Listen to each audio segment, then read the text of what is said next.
And we're live. All right, episode 2. Let's go. Let's go. Why are we moving it two times in like what less than 7 days? Oh, I We mean, should figure out which one works. Actually, we're still testing out. give the people what they want. They want more podcasts. Give the people what they want. Our podcast is tariff free, Yeah, so we can ship as many as we want to your TVs. that's it.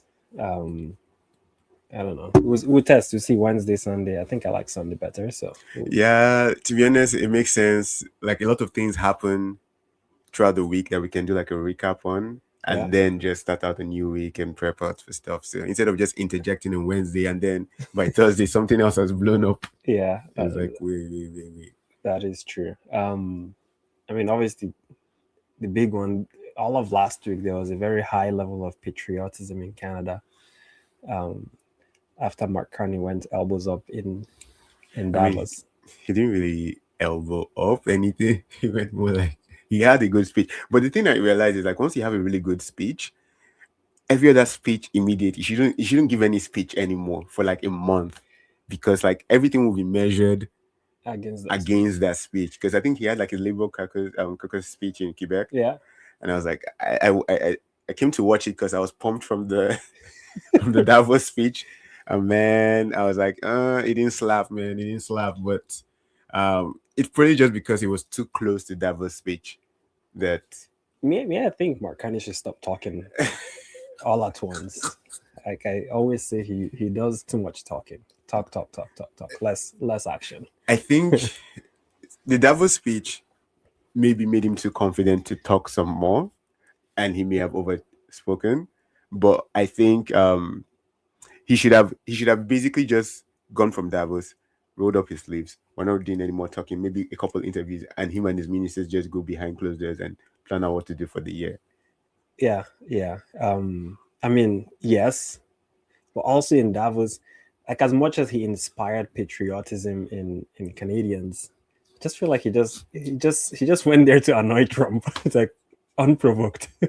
Okay, maybe not unprovoked, very much provoked, but unnecessary.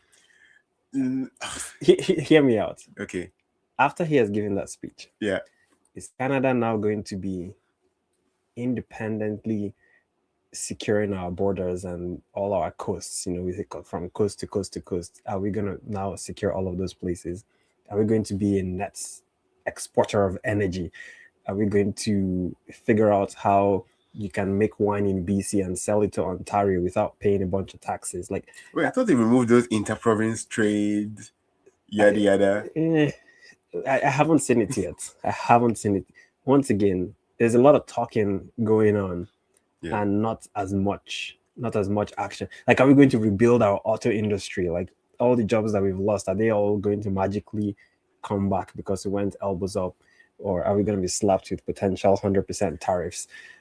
Do you know? I actually feel like Trump respected Carney's speech. Like when the speech came out, and the more he respected it, he started getting angry.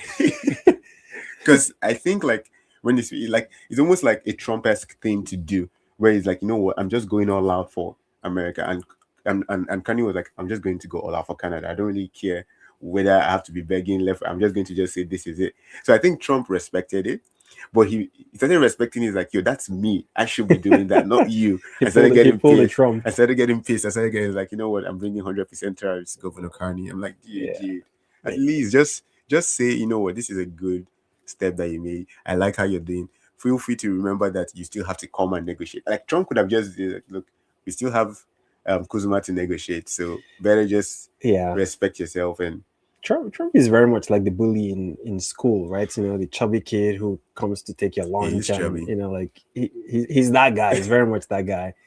I don't know if I'm with Carney stooping down to that level. He doesn't need to. But Kanye did not insult Trump, and I think that's what was clever about the speech. Like he basically said he described the shoe, and if the shoe fits you, you're gonna shout like it's painful. But like he just described a situation, and I don't think it's even from the Davos speech. He's been trying to get momentum from everybody to say, "Hey, look, world orders don't have to just remain the same." let's make people realize that it's because of we small people that you're a world order. If we small people decide to go somewhere else, you're no longer a world order. Like think about it. Somewhere else, like No, but think about it. Like remember, like the BRICS, like the Brazil, I believe, Russia, in like yeah, India, yeah, the China, BRICS, like the yeah, that BRICS. coalition. They basically decided they're not going to be trading with US dollars again. That was like a huge. Trump started shouting, "No, I'm going to tariff." Like, dude, if everybody that is just respecting you as a world order decides to stop respecting you, you would realize that you should be talking different So and respecting everybody on the world stage. I'm with you. Do we need to make a speech before taking action? Like, do you see where I'm like, there's a lot of talk going on, but has he decided not to trade in American dollars? No. Not really, but for Like, example, like Australia will say, you know what, I actually respect what you're doing. Maybe we can do something together. And then you have like obviously China was like, all right, we're going to do something like this. You have UAE. Like you start to find a bunch of other people that is like, I think he had already spoken to these folks. They are not going to replace the trade that we do. Like someone was saying, like about 80% of our trade is US. Like that's crazy. It's almost like you have yeah, nowhere to go, we're brother. joined at the Like hip. literally, we have like we can't do nothing. But again, if you can go and say, you know what, a few other countries are going to try to like fill in the gap. They're not going to make a huge dent, but they will start to make a huge dent in such a way that US might say, you know what, actually, this fight, this let's just come back to the table. Let's just make stuff going and then we'll see how it goes. I hope you're right. I hope Mr. Carney is right. Because for me, I'm like, it hurts to just see Canada being just like kind of tossed around by everybody, and then we just keep trying to peddle the same See, things. but it's not just Like, Canada. Everyone that's not US and China is going to be tossed around. That's the thing that everybody is looking. And I think China is playing the smart because this is something that's like, look, there are clearly two superpowers that are just vying for number one right now. yeah, And it's like, who is going to encourage everybody to respect? This is almost like who is behind you kind of thing, literally. So if we're able to rally support of like, it's also like, I don't know if they do this in Canada, but like even within like a party system, there are small like caucuses. caucuses Yeah, that basically hold some powers. Like it's like, you know what, we have the freedom, or we have like in like what do you call the AOC like caucus? or The, the greenish people. Anyway, so to extend your analogy, are we now hitching our truck to the Chinese superpower, and are they now going to help us protect our I Arctic? was going to say that's what I thought Kanye was doing, just from the face of it with the EV deal. But I think if I'm putting a bit more respect on Kanye's, he's building a coalition of small countries. Although Canada is a big country, like if you can build a coalition of small countries, that again, everybody is, hey, let's try to do this, or let's try to do this. Let's try to that way is like, hey, we can be big individually, but collectively, I this understand new that. world orders. I'm specifically referring to defense. Are we going to ditch the US and NORAD and hitch our truck to China or these small, so-called small countries that you're now referring to? That's my question. Like, what is our next play after the elbows up speech in Davos? Like, what is the tangible action that Kanye is going to take that will make me like, But okay, I yeah, think like, even with the defense, like you know, like he, I think Kanye is like US can come to the table with a better deal. If not, would risk it all. At this point, there's no point trying to be a slave to someone that does not respect you. we don't need to be. Because look, for example, on defense, Yeah, like there was the F-35 deals. I mean, like they were trying to sell us at exorbitant prices and stuff. And obviously, Canada in the past was like, oh sure, you're the big brother, you're the yeah. big. We just sign whatever you want us to sign. Canada is like, no, you've not respected us on all these fronts. Let's open the doors to other defense flights, and let's see what's the worst that can happen. We're not So, even using these F-30s for anything. We're not using it, like nobody is fighting. We're like, but like now you're making my. It's like after that speech, are we now going to get our military going? Like, I'm not saying we should go and we start don't looking for have to. trouble. I'm just saying, like, can we now set up a military that can actually defend Canada as a country? No, Like, but we don't even have to depend on US. We're part of NATO. Like, so even if US doesn't want to defend us, NATO is gonna come for us. Literally. lol. Like, see, again, like we have to realize that if we can't double down on the fact that we're trading 80% with one person. Yeah, That no, person we need to basically diversify. exactly. So in every single aspect of our trade, it's like we need to start now and find the smart way to diversify. It's gonna be painful, it's gonna be crazy, Well, I think this is part of the elbows up, low key. This is part of the elbows up, like low key. Still talk, but Still yes, talk and still talk. diplomacy, but it's still part of the elbows up. I'm just waiting for some action. What else happened in Canada? This Um, yeah, like although like everybody, like once Trump said the 100% tariff, everybody just ran back and started planning. It's like, yo, there's no free trade deal with China. We're gonna take this. Well, it's like all we did was revert to the it's like 20. resolve a bunch of small trade issues. We resolved it, but this is not a free trade deal. Because next thing Trump is gonna say, "Oh, Kuzma, we're gonna tear this off." They're like, look, we actually do need Kuzma. While we're trying to find out that option, it's like when you're trying to leave your job, you don't want to just say, "I put in 2 weeks notice," and you don't have a new job. It's Yeah, like, look, everything lined I'm up. gonna find everything lined up before I put in 2 weeks notice here to Wow. get. So I think, yeah, although Trump is threatening and saying, "Oh, if we," Carney is basically saying, "Look, we actually do have no free trade. We don't have a free trade with China, but we're just going to resolve and roll back because the only reason we have 100% tariffs on China is because we were doing what the US wanted us to do. That was the only reason we do. I'm still yet to find the Chinese vehicles that were here before 2023. It was probably more vehicles made in China that got shipped in. Oh, like other regular vehicles that were made from China, but Yeah. okay, yeah, but yeah. So I think like all Kanye did is probably just roll back and not a free trade. Although he probably allowed China to send other irregular Chinese vehicles See, into Canada system, which is fine. what I know is that China got the better end of that deal, but Not really, yes, not really, really. yes, really. China got. I think Canada got something out of the deal, not tangibly from the deal itself, but just in the implications on the world stage. Because it makes you imagine when your best friend is the one that is actually pointing at you, "I don't like to trade with you." Then it makes everybody look at you like, okay, if this guy is going to start bluffing, we can all start bluffing. And it starts to act because twice Kanye said New World Order. So he's trying to make people realize like US and Canada stop looking at us like, oh, we're going to do whatever US says. And then people are like, oh, if that's the case, we can also start to do things you have not, like even Mexico was like giving us applause. So basically, like very soon, US will realize that shouting at the top of your lungs and flogging everybody or bullying everybody Yeah, doesn't pay off in the long term. I mean that's just for the next 3 years, right? So Yeah, it's gonna be for the next 3 years, and then we'll have a nice president in years, and then Canada is back. But I hope we just continue on the idea that we should diversify, even though we're so close. not the idea. We need some action, please. Let's talk less ideas, less solutioning, less diplomacy, more action. That's what we need. Yeah, but I don't know what will happen with our Kuzma trade deal, our free trade deal, because I mean, if you're trying to diversify, why do we need Kuzma? we do. Okay, then we should stop bluffing then. No, we still do, like diversification doesn't mean remove everything you have here.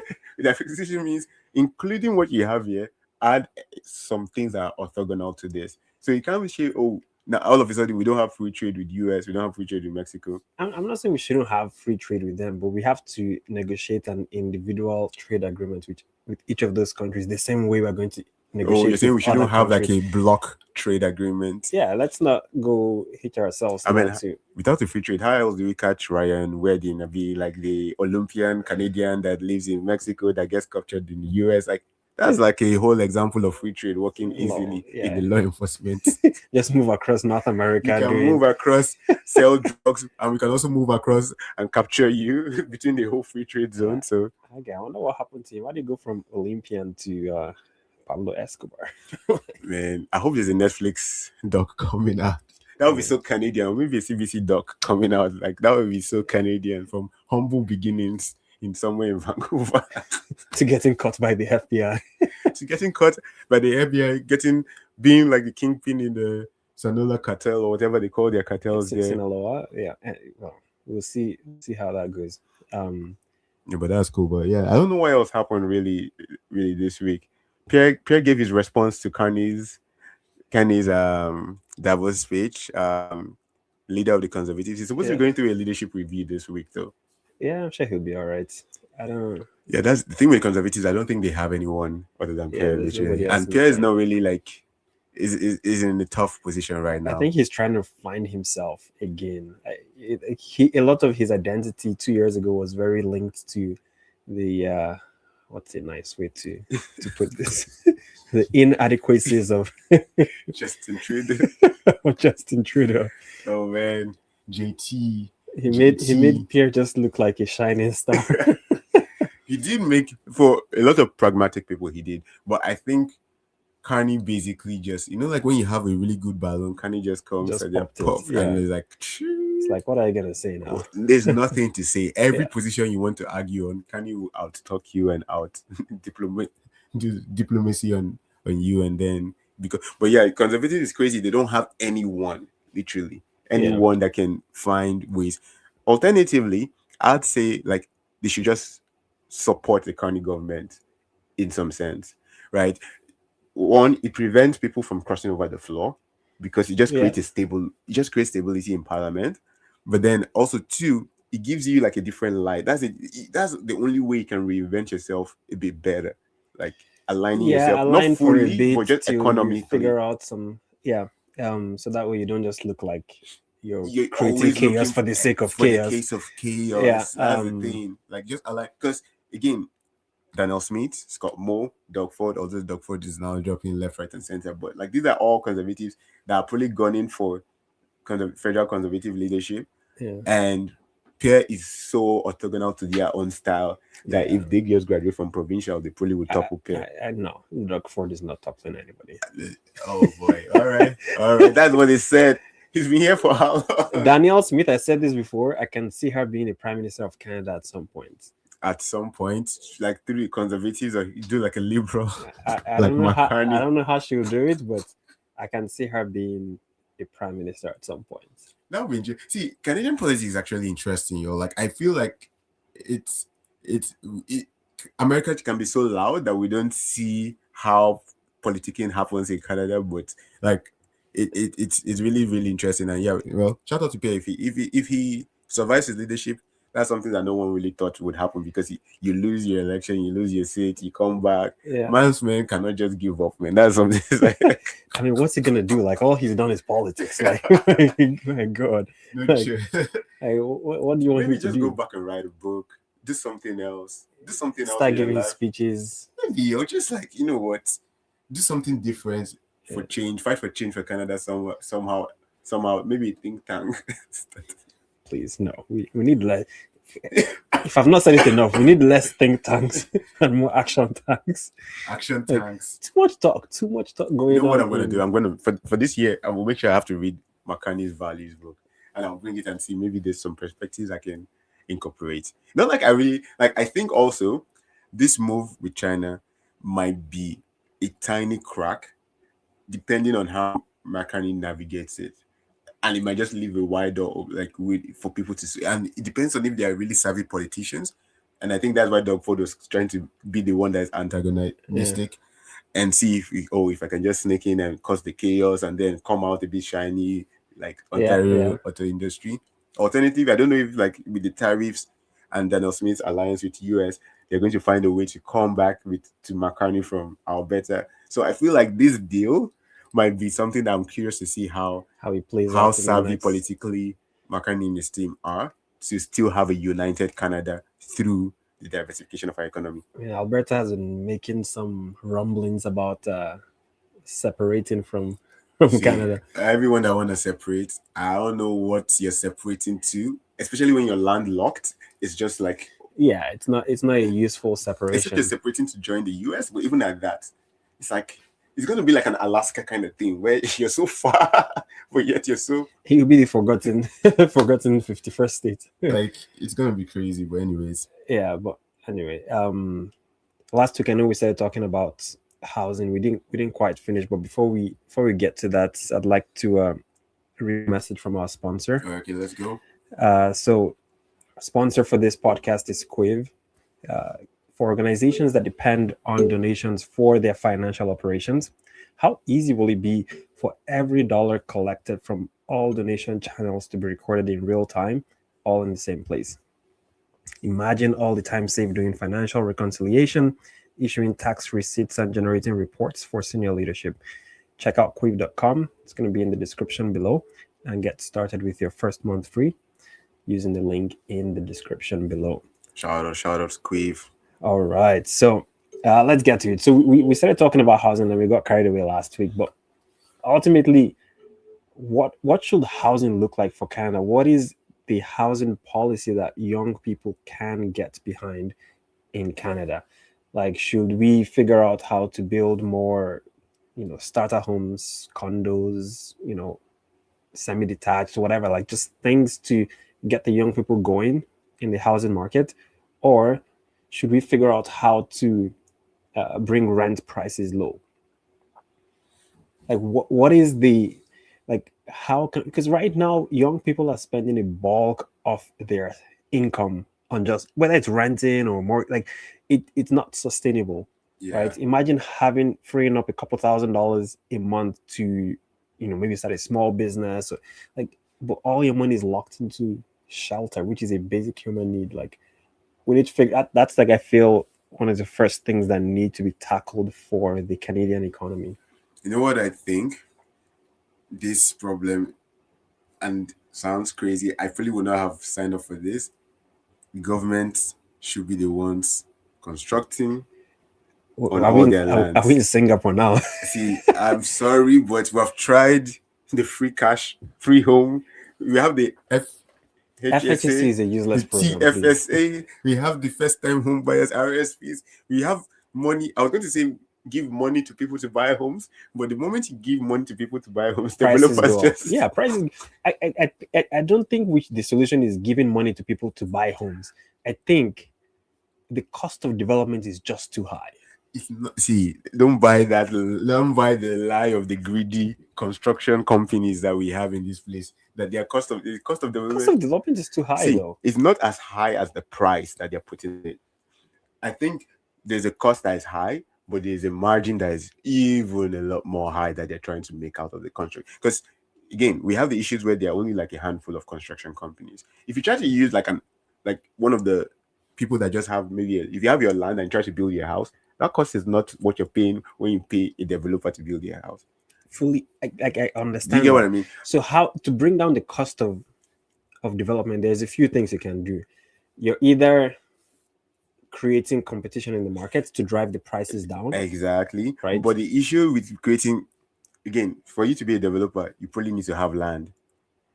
Well, I mean, you can go buy land. Exactly. When you try to go buy the land, then they now increase it because the person that's selling the land wants to make margin on it. Do you get what I mean? Yeah, but you don't have to buy from a corporation. You can buy from an individual.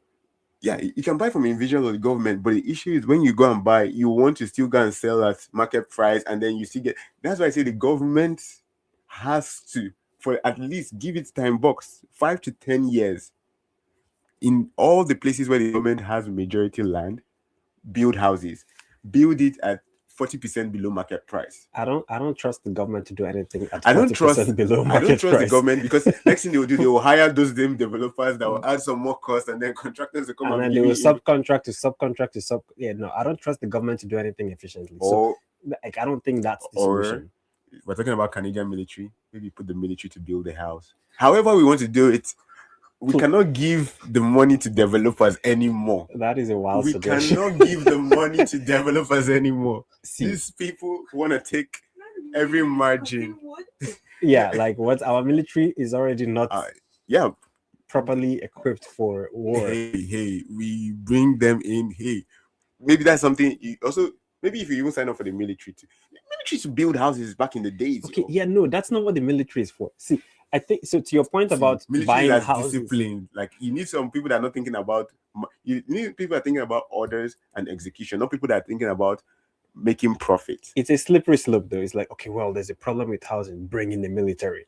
The next thing you know, there's a problem with collecting taxes, bring in the military. Now that one is a whole difference. See, Very slippery slope.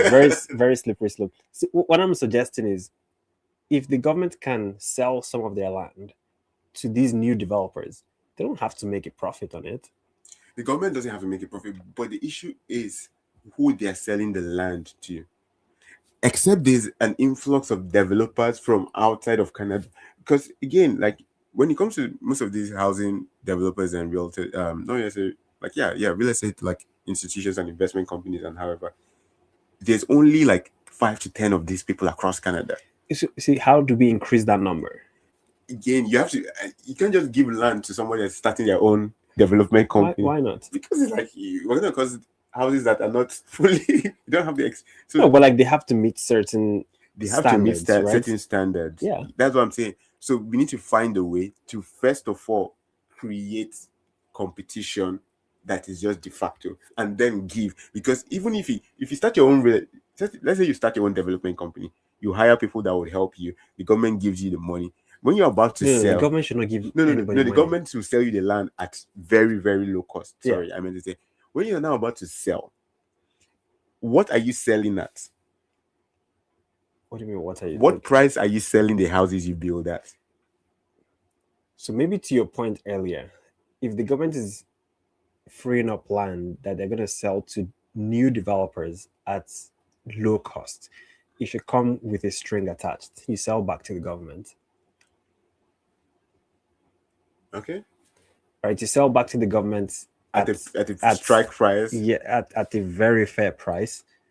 And then the problem is, I can't even see the next sentence. I don't Because trust the the government is government. now selling. I don't trust the government to do anything efficiently. Because I think the issue is, I like the way you're going. It's like, hey, we sell you the land, and only people that can sell houses at this price would buy the land. Like, so basically, when you're buying the land from the government, let's say you're going to buy a land for a house, at $100,000. Normally, the land will cost 200, 300,000. But the government will say, I'll sell it to you for 100,000 with a firm guarantee that when you're selling this house, it cannot be more than 300,000, for example. Okay, true. So actually, I think maybe I've gotten a better train of thought. So the government sells you the land at a reasonable price, but they're not selling you the land and then you go build whatever you want to build and then whatever. It's like pre-build. There's going to be a list of plans that the government will sign off on the price. That price is not going to change after you finish building. Yeah, we come and tell So you, if you make a loss, like, you make a loss. like back in the days when you go and you drop your car at the dealership to fix something, it's like, yeah, Mr. Brango, the cabin air filter needs to be changed. Okay, also the wheels need to be aligned properly. Yeah. We also just found out the cost for the tires that we told you about is different because of this. That's the kind of thing you're going to be, and then you now have to have bureaucracy to be dealing with all these developers that be changing left, And right, then we need to center. change 4 spark plugs. Anyway, so no. But here's the thing. So they have the plans and the prices of the houses they're going to build on the land they're getting from the government. Once everybody's happy with it, people start signing up. Because once somebody signs a deal that, okay, yeah, I'm buying this house at this price you have here, signed, it's a cup of tea if the price goes up as a developer. So that's Okay. a harsh lesson you're going to learn next time you price properly. They have a bunch of background. But I like that plan. I think that's a good. It's like, hey, we figure out plans. We have low cost land. Yeah. We find people that would design the plans at a fixed price, so we put that into the cost. We find people that would sign to build the houses at the same price. But we also have people that are ready to buy the houses at this price. So everything just flushes into the market. We probably have to find a way to make sure those houses come in areas that don't bring down the prices of every other house. Yeah, no, that's the thinking that we'll have to get away from if we want to fix housing. Fair. The whole not in my backyard or like Lucky, not in my backyard, man. Not in my backyard, another person's backyard. I feel like the location of the house is like it should be considered. Like, well, we're talking about starter homes here. Like I think people need to be very flexible. In Toronto or Vancouver versus Saskatchewan. Oh no, we're not going to any of the highly densely populated places. Like it's not going to be Toronto, it's not going to be Montreal, it's not going to be Vancouver. Yeah. Like even if it's in a major city like Halifax or Ottawa, it's going to have to be on the outskirts. Like it cannot be in a densely populated area. And then so the next thing after that is finding the people that want to move there. Because I remember there was like this small city like in northern Ontario where like because there was what was it like the I was going to say local government area. What's it called? Oh, they were giving land for $1. Timmins, I think Timmins, yeah, they were selling the land for $1. Nobody was moving. Nobody's gonna move. I'm not here about that. You want to buy land for $1? I'll buy land for $1. Yeah, they said they were selling like a plot of land for $1. I really like the idea. Like somehow, like it might be good. It takes whoever's backyard it ends up in, you probably have to compensate them. But it's federal land, so it's not going to be a densely populated area, so it shouldn't impact the pricing of existing houses. So if we're staying away from like the downtown cores, we're staying away from the already populated towns and cities, then I think we should be fine. Okay. And then probably like put like whoever buys that house, can they rent it?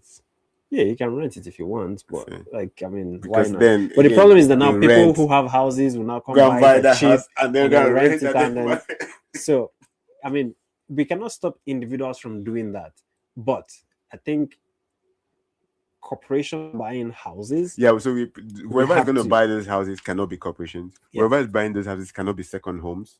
Yes, And then we basically put that it restriction. is starter home for young people. And then also too, when you're selling that house, the first right of refusal for the government or whoever is like, so you can't just go buy it and go and sell it to somebody else, and that person now go and find a way to just flip Yeah, it. and Like, then you the have to price give- just keeps skyrocketing. But Again, it puts I'm a lot not, of I'm not fully on restriction. board with that part because then You put a lot once of again, restrictions. the government efficiency, like Another way you can do it, you can just incentivize. Like I saw this actually driving. Like the land is not necessarily part of the whole. The land remains government owned, okay. and then you lease it to developers to do whatever they want and sell it at lower cost. That way, you're not really dropping the price of the housing. But they just No. I'm saying yeah. like no. I was going to say No, I'm like, the wait, land is still no. The government. This is a owns government all land. the land. Yeah, I mean, this is a government land, but you're not giving up the land as part of the sale. so that way, if it's a somebody bit- buys the house, what are they buying? They're just buying. It's like when you buy the condo, you're not buying the land. You're buying the space. Right? Do you get? You don't have a land ownership when you have a condo. Okay, so you're gonna pay condo fees. Not really, but I'm just saying that. Or if you ever want to do it, selling that asset or that makes it like technically you're still selling a house, but it just gives that justification for why it's lower cost and giving you an affordable home. And government might not really even recall the lease on the land if it's still personally owned. Do you get what I mean? There are a lot of things that the government can still. That way, the government has an in to restrict gouging on certain areas. Okay, let's put a pin in that. The government is having too much hand in this. I mean, In this transaction. because once it just leaves government hand and it becomes private, it's like everybody is like is as greedy as possible. Yeah, capitalism does drive a lot of greed for sure. I do not. Those two areas, I think somehow I like the idea of having a strike price with like final pricing around how it gets to the first time home buyer at a very low cost. That way, by the time you add your TFSC, FHSAs, RSPs, it's really good. You'll be fine. I was just thinking about the lease as just like if the government, instead of selling the land, basically tells the developer, look, you can build on this land, we still own the land, but when you can sell the final house. I think if the government is holding on to the ownership of the land, then maybe the houses built there should only be rented. Probably, but I'm just saying like either Then way, you it's like you pay the rent to the government. no, like the government does not have it because you can use the land to do a lot of things Yeah. without having the issue is that you can go back and renew the lease on the land. You So get you're it? paying the rent to the builders or the developer. You, whatever. you own the house, but you're just paying like a tiny money for the lease of the land. Yeah. That way, it feels like you're justifying how Yeah, you're as opposed stabilizing to home prices. artificially driving prices down. Exactly.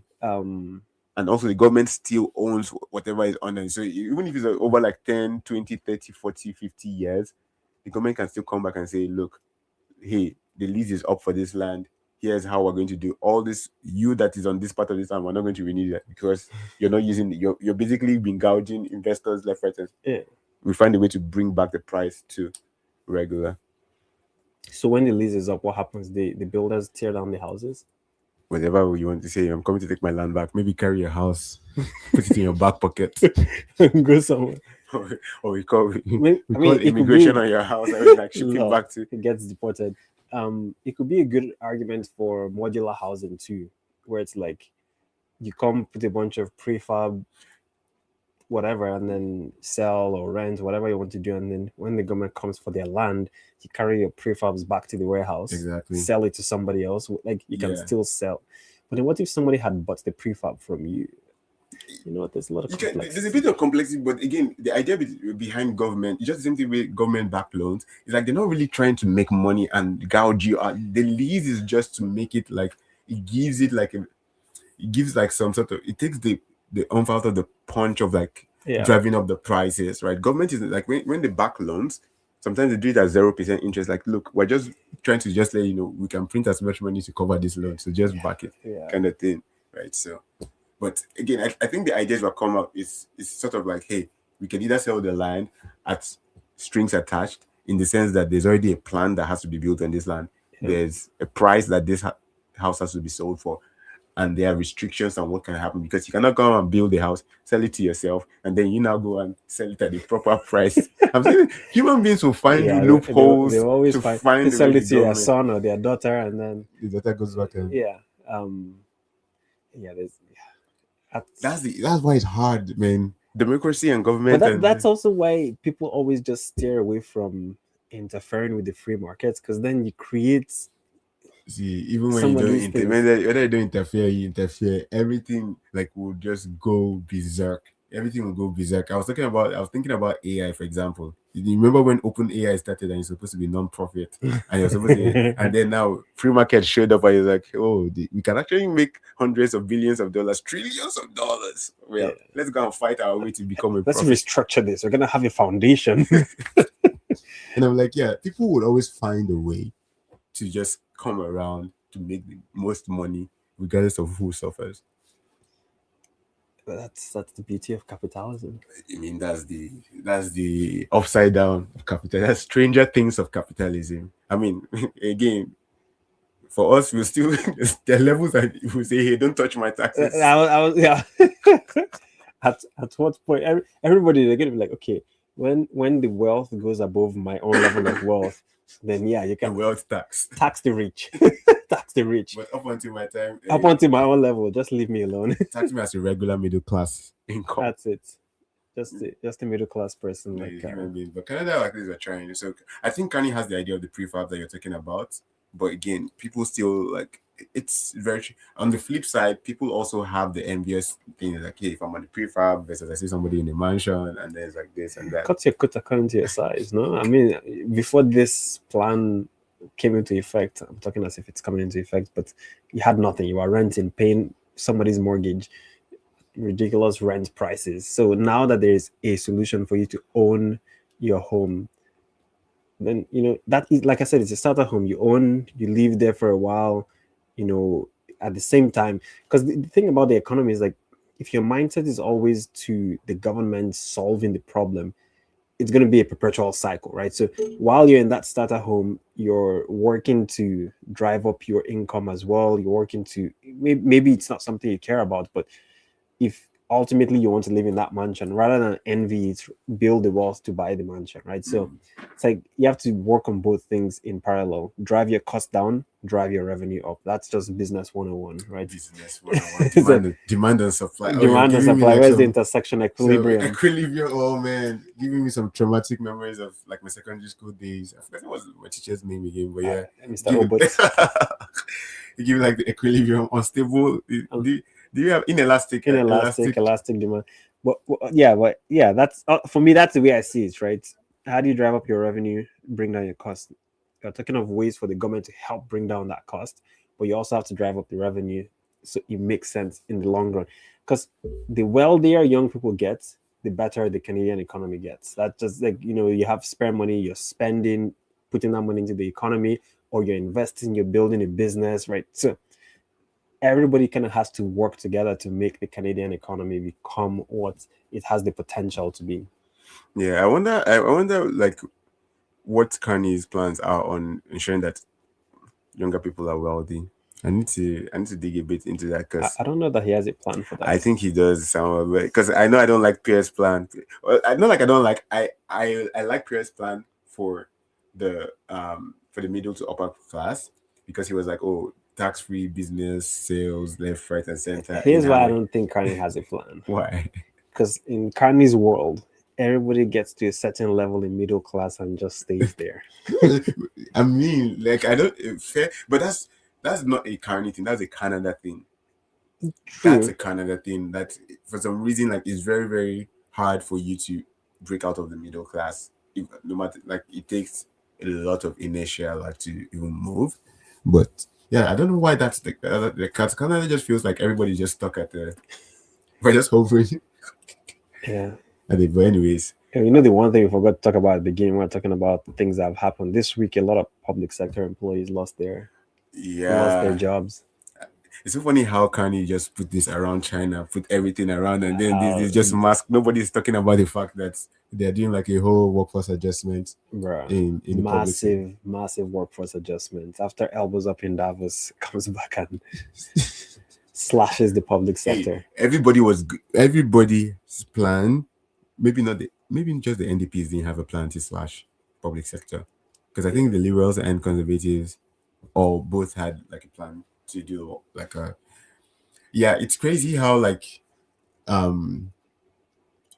don't know what the justification for it, like the workforce adjustment is, because again, if you said that you already cut and reduced the size of government contract spend, so on and so forth, Why do you need to cut? Why do you still need to reduce? Yeah, I think for me it's like also they went about it the same way they criticize private sector organizations that do, you know, like Amazon will come out and do a layoff 10,000, and then you see governments, you know, senior executives and politicians are like, oh, like these corporations, you know, they get all these tax breaks and yet they just lay off, and then they come and do the exact same thing. But what do you want the government to do? Just be carrying a heavy like workforce? So if they don't need the workforce to be as big as it is, as opposed, because the big issue is like you're slashing tens of thousands of jobs just at once, right, as opposed to some sort of phased approach. But these are also union jobs. Like the unions are not fighting this. Like one thing I've learned about public sector unions, like they're not as powerful as they make it out to be. That's wild. I would think like if you mess up in the public sector union, you probably lose your ministerial role. You lose the public sector union. The people that work in the union, like they're supposed to be fighting for the public sector employees. As far as I'm concerned, it's a political position. I mean, union. See, everything is usually political. Unions, politics itself, crime, police, everything is all political. They're all in bed together. Like, because I think the point where it became so obvious was when they had literally agreed to some sort of work from home remote arrangement. And then all of a sudden, the government, TBS, just woke up and like, oh yeah, by September, you guys are in office 3 days a week minimum. Just like that. The unions were literally months after they had agreed to some sort of remote agreement for the public sector employees. I was like, wait, what? And then the union guy was like, just shouting. And then September came and everybody was in office 3 days a week. Usually that sounds like a political timing kind of thing. Like, oh, let's just agree. And when it's politically favorable, we'll just push this in. And I think that's what Kanye is doing, because all of these things, he's creating like this is sort of Trump-esque. Create a lot of noise and actually through some bombs inside. Yeah. And then they just masked with the whole China 100% tariffs. There's a lot of smoke going on. Nobody sees the sleight of hands that's going on. These are all, like, you have to put some respect on all the politicking going on, but these are people's lives that, like, they work for adjustment. I hope they're even giving better, like, plans or stuff, like in terms of the months and the years and the pensions and stuff like that. But yeah, I don't know. I guess we'll wait for the dust to settle before somebody should. These are not when Kanye is on the stage. Everybody wants to ask him about China and US. Nobody's asking him about the public sector. like, what's your plan for the people that you've let go? Like, you know, in the NCR, I think what 75-80% of people who work in the NCR work for the federal government. So Ottawa Gatineau is going to be hurting. And you know what would be so painful? If government decides to use AI to replace the people's jobs that they're doing. That would be so like that one. I want to make sure that if the unions don't do jack about that, they should just replace their union president. Because that's what the private sector, you know, like private sector will do the layoffs and say we are not hiring. We'll try to bring in AI to do all the job. Which AI is actually doing, like, so essentially the government is just taking the same playbook and probably maybe that's what the NDP was right all along. That Marcani is wolf in sheep clothing.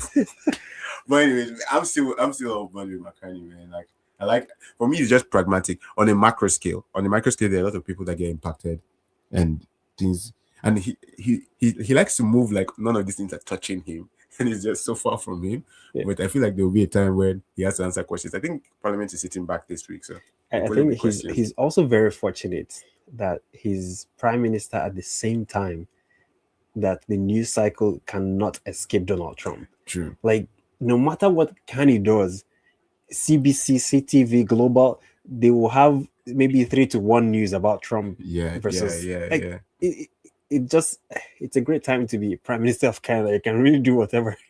Yeah, like everything about Canadian politics, sort of, because even Ontario politics, nobody really hears much. Like it's Yeah. only auto sector we hear about, and then that's it. We don't really hear much about a lot of things. When Trump is no longer president of the US, a lot of skeletons will come out of the closets. I mean, JT can testify. When Biden was the president, that's where they got him. That's when they got him. Everybody was just microscope on him. Like, That's when they got him. there was no escaping like he did in the first In the first half was- of his prime minister regime. So yeah, maybe we need another Biden to reveal who McCartney really is. If it's we'll see. I don't know. I think after the thing with Trump, like, he moves fast, he moves quick, and there's a lot of fatigue by the time he's done. That nobody wants to hear anything literally about like since, Republican, conservative. Like, they don't want to hear it. like I actually have like a lot of fun actually listening to Nigerian news or African news. Then like I'm like, dude, every time CNN is just like a blow. Bro. You talk about AI slop. That's Trump is like the AI slop of news cycle. Everything is just slop for me. But anyways, bro, you cannot escape him. no, but it's cool. It's cool. Do you have any other stuff that has been going on in your mind for? I mean, going on in my mind, I don't know. You make me sound weird, but I did have a complaint I wanted to Okay. bring up on this podcast. I Wanna don't know if give- it's a run on your complaint. random- So it's random. Let's put it that way. So when I wake up in the morning, take a shower, get dressed. It's very simple. I wear a shirt. The buttons are in front. I can see my buttons. Yeah. A button. Wear my pants or whatever. Very easy, straightforward. I have pockets. I can put things in my pockets. Yeah. Is this the masculine privilege? Wait, what are you saying? It's like for women, they don't have the privilege of having a simple outfit. I mean, there's an argument to be made for that. I mean, why put the zippers on the back of the dress? Imagine, you know what would be so crazy if the zippers were in the front? Like a turtleneck, and then But when you wear a winter jacket or something, or a sweater or a zip up, it's like for guys, it's always in front. yeah, but I've never worn an outfit where the zipper was at the back. There's a reason for that. For the zipper to be at the back. What's the reason? So it's like a class thing. The people that were like hands-on, that like that were in the fields basically, they had their buttons in front. But then like the people that like the rich people, they had their zips and buttons at the back because they had maids to like dress them up. So It was like a whole production. So like, wait, you feminine create a dress for someone else to help put- you put on? Okay, but now that we don't have maids and stuff like that to the same extent. But like the thing is, like fashion in general has not, even for men, fashion has not changed. Yeah, since, because like, it's the extremely 1800s. practical. works. Like I don't need It my zipper works. to be at the back. Like, I works. don't want anybody dressing me up Or too. like the ones that are also crazy is also the ones on the side Side. that you have to do. Like, I guess they also had people to hold their things. That's why they don't have pockets to put their own phone and wallets. Or maybe the wallet is So too wait. big. You cannot even fit in the pockets. in this ancient time, the men, what did they do? They carried all their things. They didn't give it to Because their they were mates. men. Wow. Wow. See me here thinking it was masculine privilege. So it's actually feminine privilege to have your zippers at the back, no Because, yeah. pockets. No, because like again, well, all of this is basically for the male gaze, but like at that point, it was like feminine clothing was like such a production. You're basically like wearing up to 7 layers of like for one outfit. Man. 7 layers. Literally, there's Man. like the other garments. There's like the skirt thing, and then there's like the thing that like keeps the shape, and then there's like a corset on top that somebody has to like tie. Tired. But then like it has to be very tight because like the posture has to be good. And then with like something on top, but like because it's so tight, you can't really move your hands, so somebody has to. You know, like, wear the thing I'm and- back to masculine privilege. You know what? Like if the roles were reversed, man, I would say this is torture for me. Yeah, Man. yeah, This is torture. Like, what's the end goal? Like, yeah. What is the end goal? You say the male gaze. For it's the somebody male to marry gaze. you. Yeah. The male gaze. Please, can we have the female gaze cause commotion on the male fashion? So, So, so it's because of men. No, literally, see, yeah. men are the problem and the solution. How about that? Both the problem No, I and think the it's just solution. a problem. Just the problem. We're just the problem.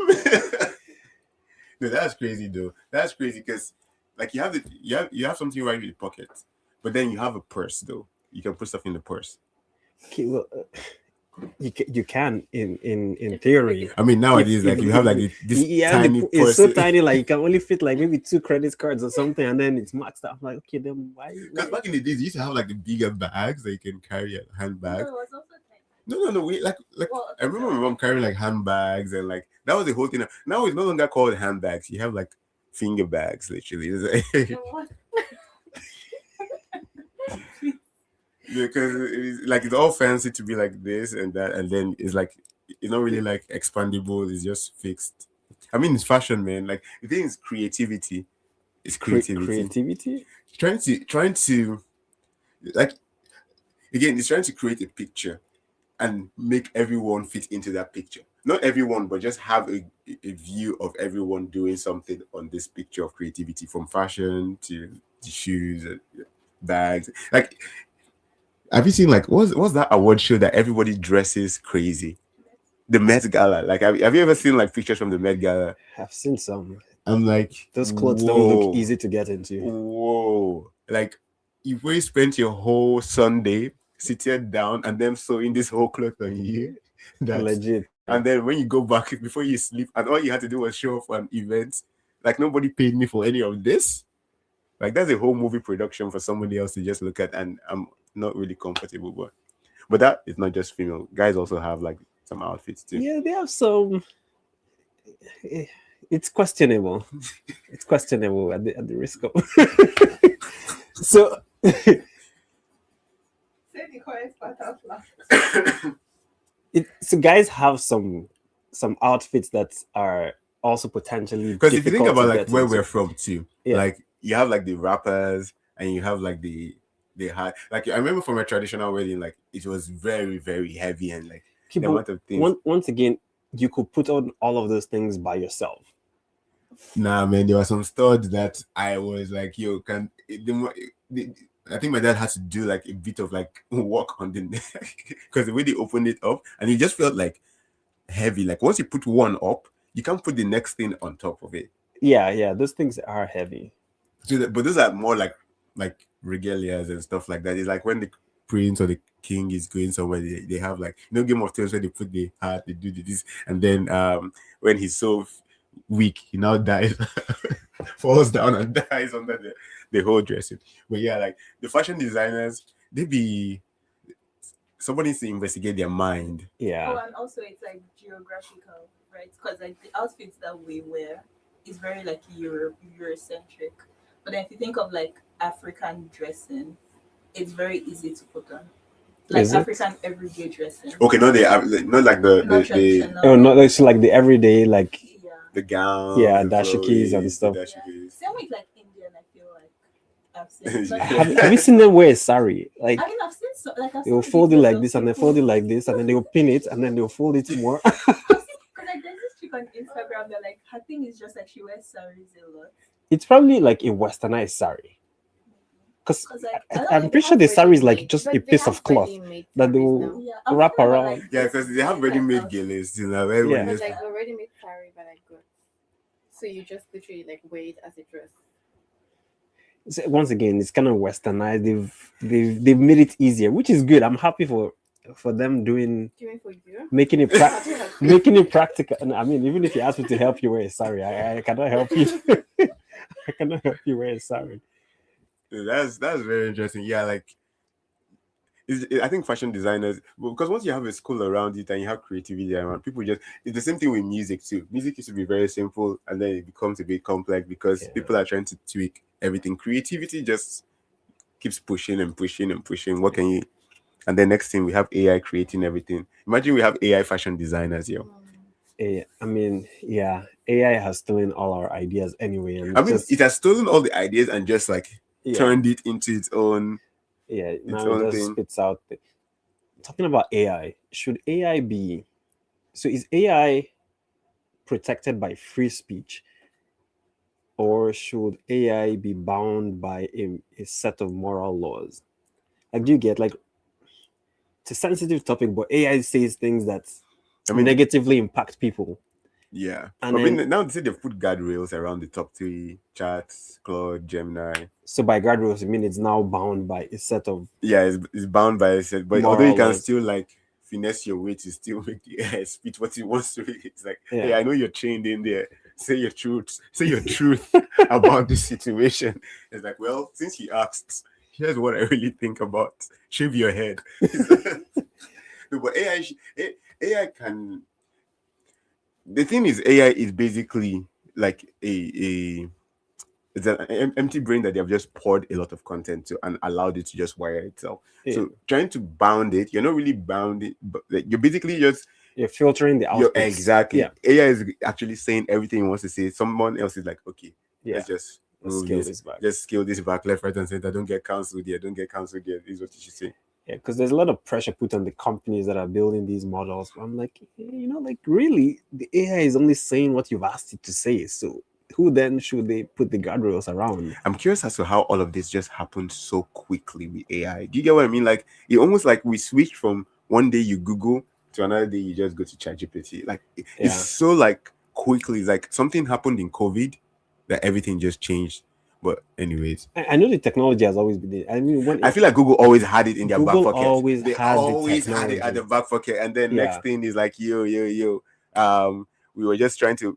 People would think we are evil if we release this yeah. first. So they waited for OpenAI to put it out, and then they quickly put their stuff together. No, but Which is why now they are just like accelerating at a pace that is unimaginable, because they've always had the technology, like Android devices or like just general Google devices with their intelligence from back in the day. Like I'm talking like 10, 15 years ago, like it was already so smart. You could tell that it was learning and generating outputs based on what it had learned. Now they've taken it to a whole they've different taken it to level, a whole like a different whole level. different level. Like, and I don't know. The fact that this is just the beginning is scary. Like the fact that this is just the beginning is scary because, who knows what is like. I was telling this to like someone the other day. I was like, it started like the way this AI stuff started like COVID. Remember when you first heard about COVID, like out Yeah, there, like there's a virus going yeah. They're on like, oh, this somewhere. person just came into the country No, and they before were even like, sick. because I remember like where was I We're that in Ghana. December? We were in Ghana, Or in right? Ghana. And Yeah. I feel like I heard a news Yeah. like somewhere on CNN about something in China. And we're like, About oh a yeah, sure, coronavirus. sure, Yeah. sure. Yeah, I And then we're remember. like, no, we're just still it's still far, let's travel. And then we come and it's like, oh, is it the same virus that's coming January, February, March, everything locked down Yeah. 2 years. So try So AI yeah. just feels that way where it's like you hear about it, you hear about the models, and next thing this thing is actually doing every single thing of your job. Changing how everybody does their work. It's changing how everybody lives. Like, I was watching a video about some guy who uploads his financial statements to Gemini to do financial analysis. I'm like, people are using AI be going wild these days. Oh So man, please ensure your privacy because AI is downloading that back to somebody else's computer. yep. And next thing, anyways, somebody will be chatting with another AI and it's like, oh, actually, based on Mr. Okoro's. Oh man, it's crazy, man. Yeah. But yeah, I think we solved all the world's problems today, especially as it relates to housing and women's You clothing. should run for Prime Minister, Sam. Yeah, I think I'll give Markani a run for all his speeches. I gonna run like come and give your own speech in Davos, come back and give your own response. Nah, but I don't know if I can do prime minister because you never really can win everybody over. Like I don't even know how because I feel like Quebec is paced with Makani Loki, but they don't What have. are they pissed I don't about? know. I feel like I'm not really seeing a lot of support come out from Quebec for Well, Makani. that's just normal though. Like, I mean, he barely speaks French too, so he's not helping his case. Because right now the only people that seem to love him are more of the conservative provinces than any of the BC doesn't really like. Well, BC, they are still on the fence with him about this MOU with Alberta. So But yeah. Anyways, yeah. What else are we talking about next week or this? oh yeah, next week's gonna be a fun one. I'm gonna figure out how Canada can be energy independent.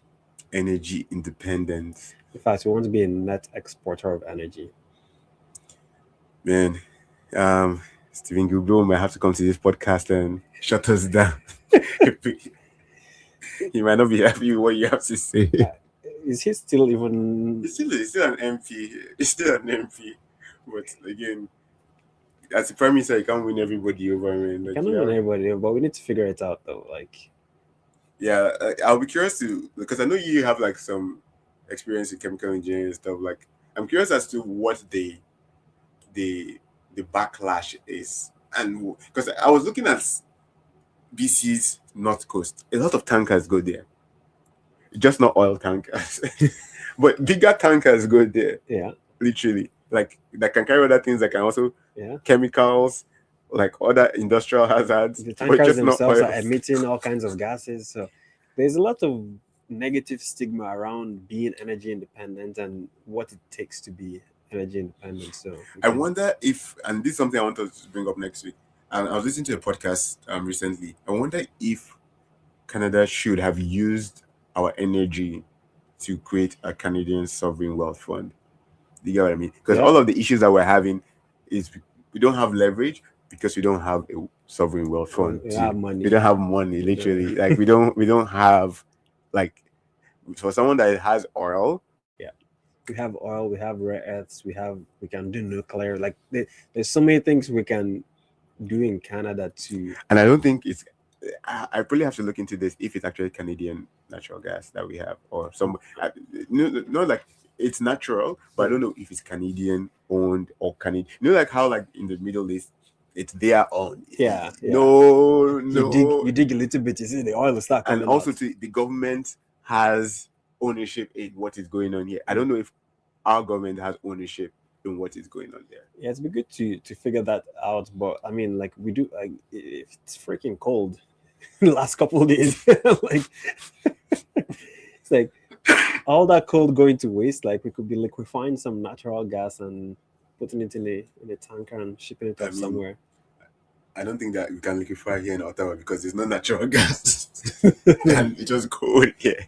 We'll be liquefying our air like guys like you. Whatever we are liquefying, we can liquefy something with all this cold. Let's figure out a use case for the -20, -30 Celsius weather. Energy independence would be nice. Not just even natural gas, nuclear energy. Yeah. And then even I think solar would also make sense. The reason is because China has something that they do, like in areas that are really, really deserted, they have large solar farms, also large wind farms. I've seen something cool when I was driving to, like from Ottawa, when we were driving down to, I think it was Nova Scotia or like Sydney Island, one of those places. Like around, what's the New Brunswick, they have like a lot of wind farms just on like one highway. But it'd be cool if like large masses on our coast or on the Arctic, with all this wind that is blowing with snow, like have like those kind of huge investment, and we own it because we're using the land and resources. Like, do we make those in Canada? Now we own like the energy that like it's. I mean, it doesn't have to be government owned, but if the proceeds has to be government benefiting from those proceeds, like maybe like a partner, like a joint venture or partnership. Yeah, I mean, if you generate the energy, you sell it back to the grid or something. Exactly. And then we can, I just even export it and stuff like that. But yeah, or use that in our Kuzma negotiation. When was turning off the egg? Remember when Doug Ford turned off the power for Michigan? Ford sometimes will do some things. Mans needs to figure out are you buy Canadian or are you buy American? Which one are you? Right now I'm confused. But anyways, I think, how long have we been here? An hour? All right. It's a good way to wrap up the weekend for Monday morning. Yeah. See y'all next week. Hopefully next week we'll have a mocktail or we're supposed to be drinking something. Although I'm on I think sugar diet. We're off next week. We'll see in 2 weeks. In 2 weeks, I we do a sugar diet. And I'll try to bring a mocktail for that one. Do one with like just no. I'm gonna hand squeeze the orange juice. Yeah, hand squeeze the orange juice. Okay. Make sure that there's no artificial. There's no artificial sweeteners, no artificial colors. Yeah, no artificial colors. Just orange juice and gas. Okay, soda stream. Well, anyways, Um, till next time, y'all. yeah, see y'all in 2 weeks.